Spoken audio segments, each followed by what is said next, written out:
During his brief interview with Mr. Fogg, Passepartout had been carefully observing him. He appeared to be a man about 40 years of age, with fine, handsome features and a tall, well-shaped figure. His hair and whiskers were light, his forehead compact and unwrinkled, his face rather pale, his teeth magnificent. His countenance possessed in the highest degree what physiognomists call repose in action, a quality of those who act rather than talk. Calm and phlegmatic, with a clear eye, Mr. Fogg seemed a perfect type of that English composure which Angelica Kauffmann has so skilfully represented on canvas. Seen in the various phases of his daily life, he gave the idea of being perfectly well balanced, as exactly regulated as a Leroy chronometer. Phileas Fogg was, indeed, exactitude personified, and this was betrayed even in the expression of his very hands and feet, for in men as well as in animals, the limbs themselves are expressive of the passions. He was so exact that he was never in a hurry, was always ready, and was economical alike of his steps and his motions. He never took one step too many, and always went to his destination by the shortest cut. He made no superfluous gestures, and was never seen to be moved or agitated. He was the most deliberate person in the world, yet always reached his destination at the exact moment. He lived alone and, so to speak, outside of every social relation, and as he knew that in this world account must be taken of friction, and that friction retards, he never rubbed against anybody. As for Passepartout, he was a true Parisian of Paris. Since he had abandoned his own country for England, taking service as a valet, he had in vain searched for a master after his own heart.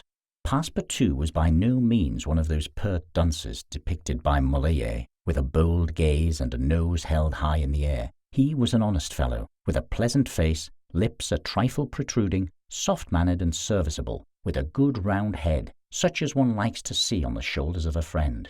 His eyes were blue, his complexion rubicund, his figure almost portly and well-built, his body muscular, and his physical powers fully developed by the exercises of his younger days. His brown hair was somewhat tumbled, for while the ancient sculptors are said to have known 18 methods of arranging Minerva's tresses, Passepartout was familiar with but one of dressing his own. 3 strokes of a large tooth comb completed his toilet. It would be rash to predict how Passepartout's lively nature would agree with Mr. Fogg. It was impossible to tell whether the new servant would turn out as absolutely methodical as his master required. Experience alone could solve the question.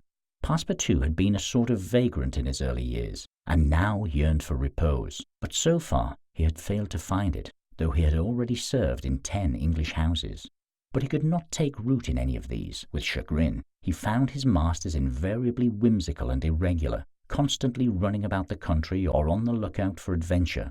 His last master, young Lord Longferry, a member of Parliament, after passing his nights in the Haymarket taverns, was too often brought home in the morning on policemen's shoulders. Passepartout, desirous of respecting the gentleman whom he served, ventured a mild remonstrance of such conduct, which, being ill received, he took his leave. Hearing that Mr. Phileas Fogg was looking for a servant, and that his life was one of unbroken regularity, that he neither travelled nor stayed from home overnight, he felt sure that this would be the place he was after. He presented himself, and was accepted, as has been seen. At 11:30 then, Passepartout found himself alone in the house in Savile Row. He began its inspection without delay, scouring it from cellar to garret. So clean, well-arranged, solemn a mansion pleased him. It seemed to him like a snail's shell, lighted and warmed by gas, which sufficed for both these purposes.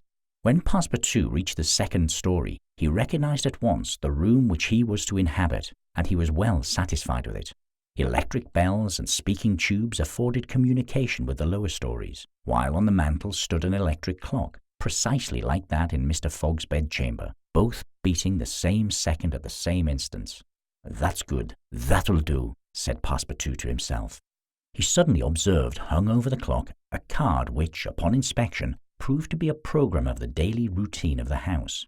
It comprised of all that was required of the servant, from 8 in the morning, exactly at which hour Phileas Fogg rose, till 11:30, when he left the house for the Reform Club. All the details of service, the tea and toast at 23 minutes past 8, the shaving water at 37 minutes past 9, and the toilet at 20 minutes before 10. Everything was regulated and foreseen that was to be done from 11:30 a.m. till midnight, the hour at which the methodical gentleman retired.